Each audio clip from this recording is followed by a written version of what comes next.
यदि जीवन गुजारेगा एक न एक दिन सारे समाज के नफरत का पात्र बन जाएगा। बन गया रावण। क्या किया था रावण ने? 100 देवताओं की संपत्ति को छीन लाया, 100 यहां से सुंदर सुंदर स्त्रियों को उठा लाया, 100 लंकाओं में इकट्ठा करके, और सब राक्षसों को बांट बूंट के सब अपने पास रख के अकेला भोगना चाहता है सब कुछ। स्वार्थवश रावण सबके घृणा का पात्र बन गया। आज तक किसी बाप ने अपने बेटे का नाम रावण नहीं रखा, इतनी नफरत होगी। लेकिन इसके विपरीत रावण ब्राह्मण था, राम क्षत्रिय थे। उसने स्वार्थ का मार्ग अपनाया, उन्होंने परमार्थ का मार्ग अपना लिया। वो अभिमान में तल गया, राम ने विनय स्वीकार कर लिया। बात इतनी छोटी छोटी सी है, यदि राम के आचरण में से राम का विनय हम स्वीकार कर लें, कितने विनयी थे राम। शत्रु के सामने खड़े हो गए, रावण के सामने धनुष बाण लेकर खड़े हो गए, तैयारी कर रहे हैं कि रावण के ऊपर बाण चलाएंगे। लेकिन रण के मैदान में रावण रथी विरथ रघुवीरा, पैदल है, नंगे पांव नंगे सिर, एक धनुष एक कर्कश।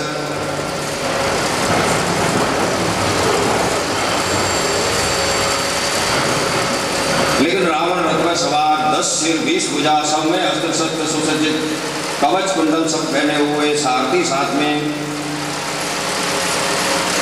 लेकिन रण के मैदान में जब आमना सामना हुआ तो रावण क्या करने लगा? राम जी को गाली देने लगा, वचन कहने लगा। अरे बोले ये सब तुमने जीत लिया ना, सुन तपसी मैं तेरे समनाए आज करूं कल काल हवाले, हे दुष्ट आज तुझे मार डालूंगा, रावण कह रहा है। जैसे ही रावण के मुख से पहली गाली निकली, राम जी ने धनुष पर से डोरी उतार दी। दूसरी गाली निकली, बाण को कर्कश में घुसा लिया।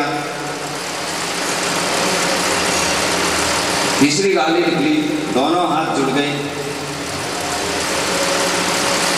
और एक एक कदम करके रावण के वो गाली बकता जा रहा है, वो हाथ जोड़कर उसके सामने बढ़ते चले जा रहे हैं।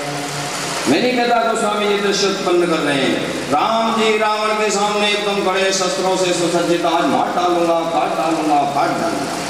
लेकिन राम क्या कर रहे हैं कि जनि जल्पना कई सुजसना सही करें नीत करिए क्षमा।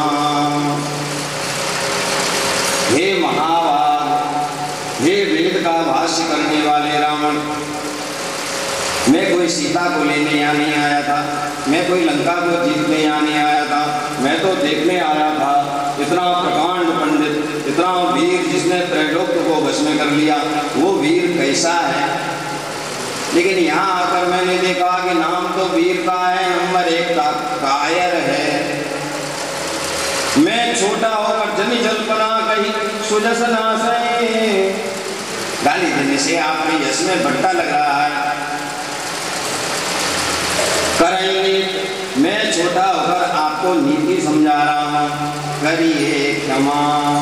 हे ब्राह्मण देव, हे वेद के भाष्यकर्ता रावण, मैं आपको हाथ जोड़कर प्रणाम करता हूँ कि गाली देने से रण के मैदान में तो बाण मारना चाहिए, आप तो वाणी का प्रयोग कर रहे हैं, आप कुछ अच्छा नहीं कर रहे हैं, आपके यश में भट्टा लग रहा है। देखा, जब उन्होंने विनम्रता स्वीकार कर ली तो फिर सबके सामने ही विनम्र हो।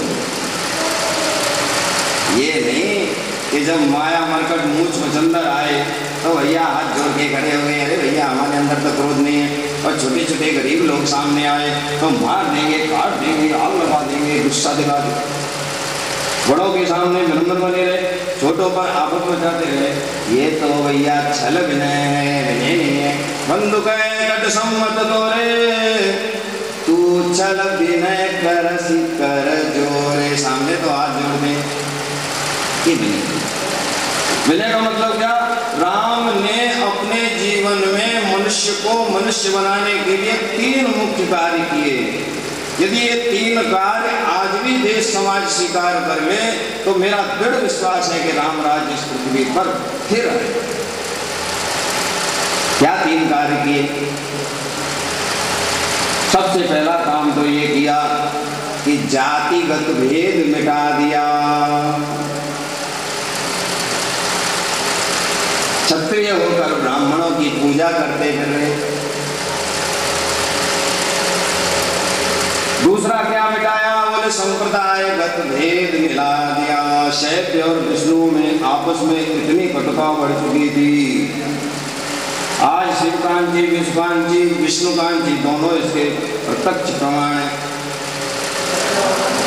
शिवकांत जी वाले भगवान विष्णु के तिलक को अपने जूते पर लगाकर आगे बढ़ते और विष्णुकांत जी वाले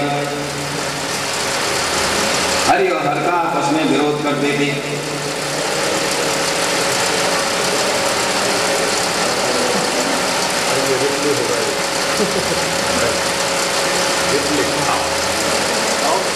बड़े सौभाग्य की बात है, अभी परिचय कराएंगे हमारे डॉक्टर, अभी कराएंगे और 2 शब्द आपके हम आशीर्वाद स्वरूप सुनेंगे भी।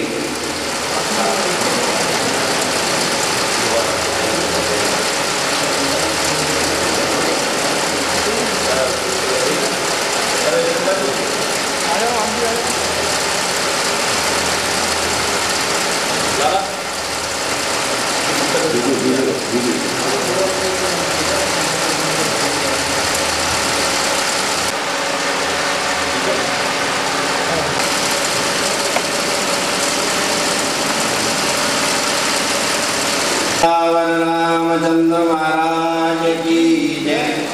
तो मैं आपसे निवेदन कर रहा था कि 3 मुख्य काम जो राम ने किए। सबसे पहला जाति का भेद मिटाया, सबरी को गले लगाया, निषाद को गले लगाया, केवट को गले लगाया।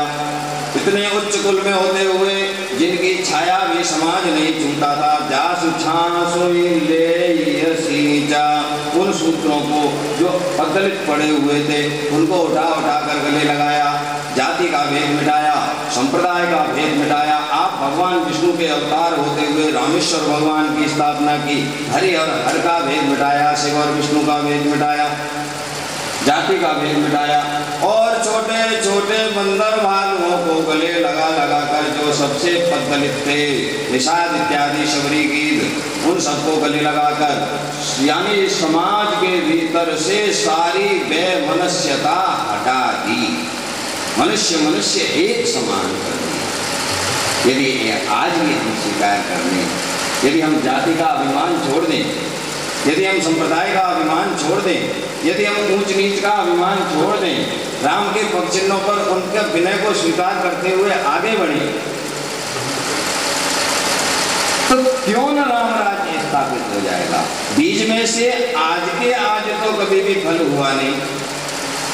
आज हम यदि दृढ़ संकल्पित होकर इतने बैठे हुए लोग भी ये बात संकल्पित हो जाते हैं कि हम आज से जाति का अभिमान छोड़ देंगे, प्रभुता का अभिमान छोड़ देंगे, ऊंच नीच का भेदभाव मिटा देंगे, समाज में सब एक समान रूप से रहेंगे, प्रेम की बाढ़ जैसी बन जाएगी, तो क्यों न राम राज्य स्थापित तो नहीं हो सकता है। इन्हीं शब्दों के साथ कुछ समय के लिए मैं विराम देता हूँ। आगे सत्संग कथा प्रसंग आज अवश्य में प्रारंभ होगा, लेकिन हमारे मध्य में हमारे संचालक महोदय विराजमान हो चुके हैं और वो हमारे मुख्य अतिथि के विषय में विशेष रूप से बताएंगे। हमारा परम सौभाग्य है कि आप हमारे इस छोटे से बुलावे पर कृपा करके आए। हरिलाल की परम श्रद्धेय व्यासपीठासीन श्री हरि मोहन जी रामायणी जी, समस्त श्रोतृवृंद, ये हम लोगों का परम सौभाग्य है कि हम पूज्य श्री के मुखारविंद से मानस के उन अमृत कणों का पान कर रहे हैं। मानस मंदाकिनी में हम बराबर स्नान कर रहे हैं, अवगाहन कर रहे हैं, पर चूंकि मुझे दायित्व सौंपा गया है, व्यासपीठ का आदेश है, मैं जानता हूं कि बीच में कथा के बीच में कुछ मैं बोलूं वो उचित नहीं, और व्यासपीठ का यदि मैं आदेश का पालन न करूं तो वो सर्वथा अनुचित है। भगवान श्री राम के मानस में विशेषताएं तो जैसे आदरणीय पूज्य श्री हरि मोहन जी रामायणी जी बता रहे थे कि गांधी जी ने क्या क्या चीजें उनकी दी, लेकिन प्रभु श्री राम की विशेषता तो क्या कहें। वाल्मीकि जी ने तो कह दिया कि प्रभु श्री राम कोई भी बात को अगर कहते थे तो एक बार कहते थे, दो बार वो कहते ही नहीं थे। रामो द्विर्नाभि भाषते। भगवान श्री राम ने कभी जब जनकपुरी से भी विदाई का समय आया तो कहते थे पिताजी हम अवध जाना चाहते हैं, और श्री जनक जी महाराज ने कह दिया कि वत्स राम आज नहीं, अभी नहीं, कुछ दिन और रुको, तो वो रुक जाते थे।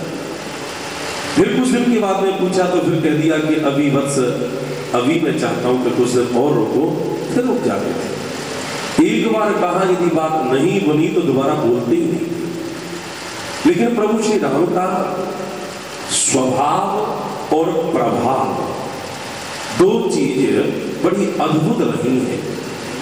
कहीं प्रभु राम ने अपने स्वभाव का परिचय दिया है तो कहीं पर प्रभु श्री राम ने अपने प्रभाव का परिचय दिया है। और मिथिला एक ऐसी जगह रही जहां पर प्रभु ने स्वभाव भी बतलाया और प्रभाव भी बतलाया। स्वभाव तो उनका कहना ही क्या है, और भगवान राम के स्वभाव के संबंध में तो यह है कि पैर में कांटे भी लग गए। वनवास के बाद में लौट कर के आई तो किशोरी जी ने चरणों में से कांटे निकालने के लिए जब हाथ बढ़ाया तो श्री रघुनाथ जी ने कह दिया कि जानकी जी ये क्या कर रही है। बोले कि कांटे निकाल रही हूं।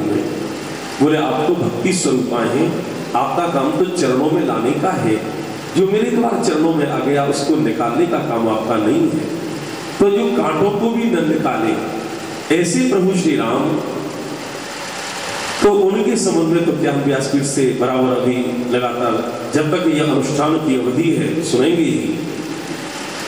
बराबर यहाँ पर अलग अलग क्षेत्र के जो गुणी मूर्धन्य हैं वो हमारे बीच में आकर के अपना तो अहोभाग्य अर्जित करेंगे ही, लेकिन हम लोगों का भी मनोबल बढ़ाएंगे।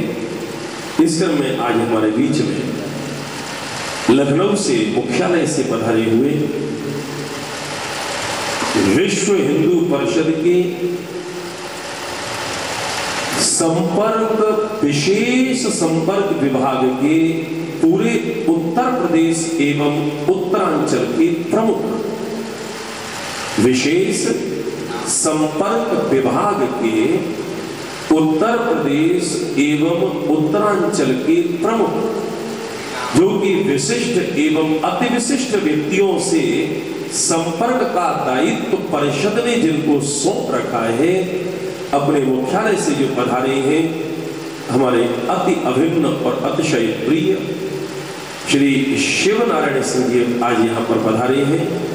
श्री शिव नारायण सिंह जी, मैंने आपसे निवेदन किया था कि हमारे बड़े भैया पूज्य श्री हरि मोहन जी रामायणी जी, जिनकी एक सशक्त समृद्ध और स्वस्थ मानस की परंपरा रही है, परम पूज्य साकेतवासी मानस सम्राट श्री इंदु भूषण जी गोस्वामी जी महाराज, जिनको हम सब लोग आदर से वंदन और अभिनंदन के साथ में केवल बाबा महाराज कहकर के बोलते थे कि बाबा, और मानस की उलझी हुई गुत्थियों को सुलझाने में जो परम निष्णात थे। साकेतवास से मात्र 4 दिन पूर्व, मैं मीडिया के लिए बहुत बहुत धन्यवाद दे रहा हूं जो आप हम लोगों के लिए अपनी लेखनी से पत्र में स्थान देते हैं।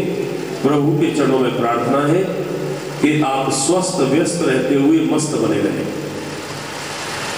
तो उन गुत्थियों को सुलझाने में पूज्य बाबा परम निष्णात थे तो इसलिए बोल रहा हूं कि शरीर नहीं है।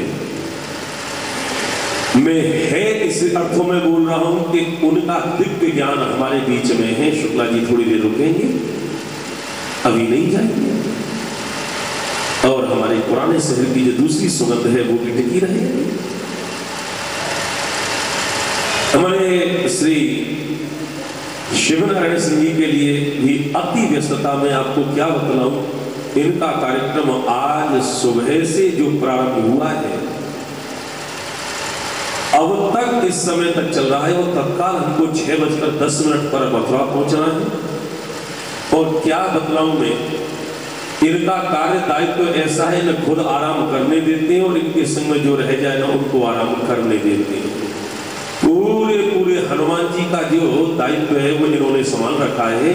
हनुमान तेहि परसा कर पुनि कीन प्रणाम, राम काज कीने बिन मोय कहाँ विश्राम। तो ये इनका वो मोय कहाँ विश्राम, तो इनके संग में जो रहे तो जो जूट में चलेगा, जो गैया नहीं चले उसको भी चलवाओ। ये वृंदावन की हमारी परंपरा है। तो आदरणीय श्री शिवनारायण जी हमारे बीच में आज हैं, इनको भी राम काज ही सौंपा है परिषद। तो मैं चाहूंगा ज्यादा नहीं तो थोड़ा ही सही, हमारे यहाँ का एक परंपरा है, शिष्ट परंपरा, चाहे हम 5 पन्ने का पत्र लिखते हो लेकिन फिर भी एक लाइन पहले लिखी जाती थी, थोड़े लिखने को बहुत समझना, लेकिन आप जैसा उचित समझे अपने जीवन के कुछ अनुभव और जीवन की मस्ती से हमें अवगत करवाएं। आदरणीय श्री शिवनारायण जी आपसे निवेदन है।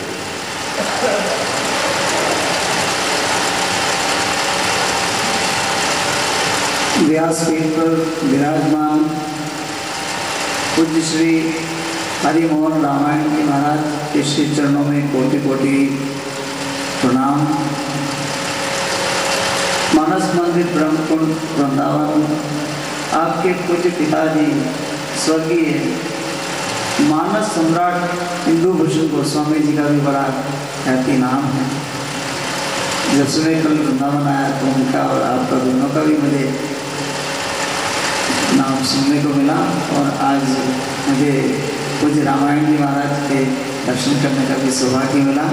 आज मेरा ये बहुत ही अच्छा दिन है, जिनके सानिध्य में मैं यहाँ तक आप सबके दर्शन करने के लिए आया, आने का अवसर जिन्होंने दिया।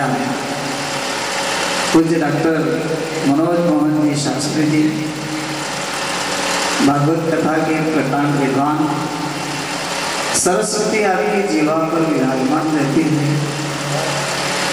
एक बार आपसे जो भी मिल लेता है वो आपका ही हो जाता है। ये प्रभु की बड़ी कृपा है। कल मैंने आपके पूज्य पिताश्री और आपके ससुर जी के लिए मैंने दर्शन किए, बहुत ही प्रकांड विद्वान, पद्मश्री पंडित रामस्वरूप जी। वृंदावन के अंदर अभी रामायण रामलीला चल रही है, कल वहाँ पर भी गया था। लगभग 10,000 से ज़्यादा वहाँ राम भक्त माताएं